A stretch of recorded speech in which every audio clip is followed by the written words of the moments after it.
كل الناس بتتكلم عن التعويم الجنيه المصري، وزعلانين قوي ان ممكن يعوموا الجنيه، وقصه كده يعني مزعله ناس كتير قوي، لان الناس برضو طبعا مخها يعني بيفكر على قده.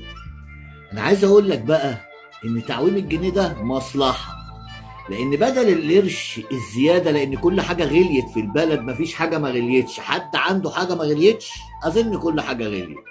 ففرق الفلوس دي كلها بيروح لمين؟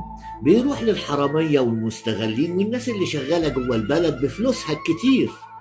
انما لما نعوم بقى الجنيه، المصلحه هتبقى للبلد، هتعم علينا كلنا، مش تعم على واحد بس وتسيب واحد.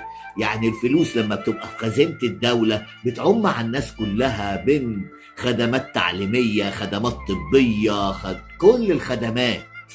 خدوا بالكم الكلام، كلنا لازم